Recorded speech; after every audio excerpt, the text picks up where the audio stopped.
ঢেকিয়াজুলি আৰক্ষী থানাৰ অন্তৰ্গত তথা ৰাক্ষসমাৰী আৰক্ষী চকী এলেকাৰ ৰৌমাৰীত এগৰাকী কিশোৰীক ধৰ্ষণৰ অভিযোগ উঠিছে এগৰাকী শিক্ষকৰ বিৰুদ্ধে। ইয়াকে লৈ বৃহস্পতিবাৰে দিনৰ 12 বজাত ৰাক্ষসমাৰী আৰক্ষী চকীৰ সন্মুখত কেইবাটাও দল সংগঠনৰ উদ্যোগত আৰু ৰৌমাৰী গাঁৱৰ ৰাইজৰ সহযোগত তীব্ৰ প্ৰতিবাদ সাব্যস্ত কৰে। ৰৌমাৰীৰ এগৰাকী কিশোৰীক 6 বছৰ বয়সতে ভনী পাতি ঘৰত ৰাখিছিল ৰৌমাৰীৰ এগৰাকী শিক্ষকে। আনুষ্ঠানিকতা আৰু লিখা পঢ়াৰ মাধ্যমেৰে পাতি লোৱা ভনীয়েকক ভৰি মালিচ কৰাৰ চলেৰে শিক্ষকগৰাকীয়ে বিগত বহুদিনৰ পৰাই অসৎ কাৰ্য চলাই যোৱাৰ অভিযোগ উঠিছে। আনকি শিক্ষকগৰাকীৰ অসৎ কাৰ্যৰ ফলত কিশোৰীগৰাকী অন্তঃসত্ত্বা হোৱাৰো অভিযোগ উঠিছে। ইমান দিনে এই ঘটনা পোহৰলৈ অহা নাছিল যদিও কিশোৰীগৰাকী অন্তঃসত্ত্বা হোৱাৰ পিছত শিক্ষকগৰাকীৰ বিৰুদ্ধে এই অভিযোগ উঠিছে। এই সন্দৰ্ভত শিক্ষকগৰাকীৰ বিৰুদ্ধে ভুক্তভোগী কিশোৰীৰ পৰিয়ালে ৰাক্ষসমাৰী আৰক্ষী চকীত এজাহাৰো দাখিল কৰিছে।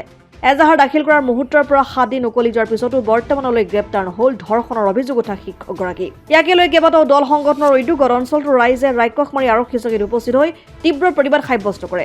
লগতে 24 ঘণ্টাৰ ভিতৰত ধৰ্ষণৰ অভিযোগ উঠা শিক্ষকগৰাকীক গ্ৰেপ্তাৰৰ দাবী জনাই দল সংগঠনৰ লগতে ৰৌমাৰী গাঁৱৰ ৰাইজে এই প্ৰতিবাদী কাৰ্যসূচীত অসম জাতীয়তাবাদী যুৱ ছাত্ৰ পৰিষদৰ নেতা অনংগ মোহন দাস, সদৌ কোচ ৰাজবংশী ছাত্ৰ সন্থাৰ শোণিতপুৰ জিলাৰ সমিতিৰ সম্পাদক বাপধন কোচৰ লগতে কেইবাটাও মহিলা সংগঠনৰ বিষয়ববীয়া উপস্থিত থাকে। যে ছোৱালী 6টা বজাৰ বা বুঢ়াৰী 6টা বজাৰ পিছতে মানে ওলাবৰ কাৰণে আমি ভয় লগা হৈছে। নিজৰ মানে গাঁওখনতে আমি সুৰক্ষা অনুভৱ নকৰোঁ। আজি যদি এজন শিক্ষকে যদি এনেকুৱা এটা ছাত্ৰীৰ লগত যদি এনেকুৱা এটা মানে জঘন্য কাৰ্য সংঘটিত কৰিছে, আমি শিক্ষকসকলক আমি কেনেকৈ গুৰুত্ব দিম? আমিতো ছোৱালীসকল ল'ৰাসকল আমি সেইখন বিদ্যালয় আমি ভগৱান ৰূপে আমি শিক্ষক, আমি ডক্তৰ, আমাৰ মা দেউতা গুৰু হিচাপে আমাৰ মানুহ।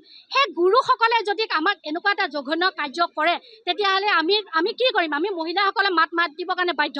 গতিকে আমাৰ ঢেকিয়াজুলিৰ স্থানীয় বিধায়ক অশোক সিংহাল ডাঙৰীয়া দেৱ, লগতে আমাৰ অসমৰ মুখ্যমন্ত্ৰী ডক্টৰ হিমন্ত বিশ্ব শৰ্মা ডাঙৰীয়া দেৱ, লগতে ভাৰতৰ প্ৰধানমন্ত্ৰী নৰেন্দ্ৰ মোদী চৰকাৰ দেৱলৈও আমি অনুৰোধ কৰিছোঁ এনেকুৱা আকৌ কঠোৰতম আইন বনাওক, যিখন আইনে নেকি এজন ধৰ্ষণকাৰীয়ে ধৰ্ষণ কৰাৰ আগতে মানে 10 বাৰ চিন্তা কৰিব যে ধৰ্ষণ কৰাৰ পিছত যাতে তাই মানে এনেকুৱা এটা কঠোৰ সিদ্ধান্ত গ্ৰহণ কৰে যাতে ধৰ্ষণ কৰিবলৈ ভয় কৰে। এতিয়া যদি এইটো চৰকাৰে যদি এতিয়াই যদি এনেকুৱা এটা ধৰক আইন নবনায় তেতিয়াহ'লে ভৱিষ্যতলৈকে আমি জীয়াই থকাটো মহিলাসকল মানে বহুত অসুবিধা হৈ পৰিব। গতিকে মোৰ ক'বলগীয়া ইমানখিনিয়ে। দোষীক শাস্তি দিয়ক, শ্ৰীমন্ত বৰুৱাক শাস্তি দিব লাগে। গতিকে আমি মহিলাসকলে তাৰে ন্যায় বিচাৰি আছোঁ। হয়, ধন্যবাদ। যোৱা 6 তাৰিখে এটা অভিযোগ উঠিছিলে যে শিক্ষক শ্ৰীমন্ত বৰুৱাদেৱে এজন অসহায় নাবালিকা ছোৱালীৰ ওপৰত দীৰ্ঘদিনীয়া শাৰীৰিক নিৰ্যাতন আৰু ধৰ্ষণ কৰি তেওঁ পলাতক অৱস্থাত আছে। যোৱা 6 ছেপ্টেম্বৰত আমাৰ স্থানীয় ৰাক্ষসমাৰী আৰক্ষী চকীত এজেহাৰ প্ৰদান কৰা হৈছিল যে এজেহাৰ প্ৰদানৰ দাবীত তেওঁক অতি সোনকালে কৰায়ত্ব কৰিব লাগিছিলে আৰু দোষীক শাস্তি প্ৰদান কৰিব লাগিছে। কিন্তু এই ক্ষেত্ৰত 7 দিন উকলি গ'ল, তেওঁক কৰায়ত্ব কৰিব পৰা নাই। গতিকে আৰক্ষী প্ৰশাসনক আজি ৰাইজ ক্ষুব্ধ হৈ বিভিন্ন দল সংগঠনৰ আই মাতৃসকল ওলাই আহি এটাই দাবী কৰিছে যে শ্ৰীমন্ত বৰুৱাক অতি সোনকালে কৰায়ত্ব কৰিব লাগে আৰু ধৰ্ষণকাৰীৰ ক্ষেত্ৰত যি ফাঁচি হয় যি হয় কঠোৰতকৈ কঠোৰতম শাস্তি প্ৰদান কৰিব লাগে। আই মাতৃসকলৰ লগতে আমাৰো এটাই দাবী, তেওঁক অতি সোনকালে 24 ঘণ্টাৰ ভিতৰত কৰায়ত্ব কৰক আৰু উপযুক্ত শাস্তি প্ৰদান কৰিবলৈ আহ্বান জনাইছোঁ। হয়, আমি আজি নিজেই লজ্জিত, কাৰণ আমি ভিক্ষা বিচাৰিব আহিছোঁ আমাৰ সন্মানৰ কাৰণে। আমাৰ যিটো ইজ্জত, আজি সন্মান বুলি ক'ব গ'লে চৰকাৰে নাৰীক গোটেইখিনি অধিকাৰ দিলে কিন্তু সন্মান আমাক দিব নোৱাৰিলে। তাৰ কাৰণে আমি লজ্জিত, কাৰণ আমি আজি এনেকৈ গোটেই মহিলা আহি ইয়াত আমি সন্মানৰ কাৰণে ভিক্ষা বিচাৰিছোঁ। কাৰণ আমাৰ ল'ৰা ছোৱালী আমি টিউশ্যনত পঠাব নোৱাৰোঁ, স্কুলত পঠাব নোৱাৰোঁ, অকলে ভয় লগা হৈছে আমাক। তো তাৰ কাৰণে আমি পুলিচ প্ৰশাসনক অনুৰোধ জনাইছোঁ যাতে অতি সোনকালে দোষীক কৰায়ত্ব কৰক আৰু তাক কঠোৰ শাস্তি দিয়ক। আৰু মাননীয় মুখ্যমন্ত্ৰী ডাঙৰীয়াক অনুৰোধ জনাইছোঁ যে এনেকৈ শাস্তি দিয়ক যাতে আকৌ দুনাই এই কামটো আমাৰ ইয়াত নহয়। আজি কেইবাদিন ধৰি চাই আছোঁ, 2 মাহ হৈ গ'ল, আমাৰ ইয়াত এটাৰ পিছত এটা কাণ্ড হৈয়ে আছে, কিন্তু তাৰ কোনো কঠোৰ ব্যৱস্থা নোলোৱাৰ কাৰণে প্ৰশাসনে আজি এইটো আকৌ হ'বলগীয়া হ'ল আৰু নেক্সটত আৰু হ'ব, হয়নে নাই? তো তাৰ কাৰণে প্ৰশাসনে তাক এনেকৈ এটা আইন হাতত লওক যাতে নেক্সট টাইম কোনো এনেকৈ কাণ্ড কৰিবৰ কাৰণে ভয় 100 বাৰ চিন্তা কৰে।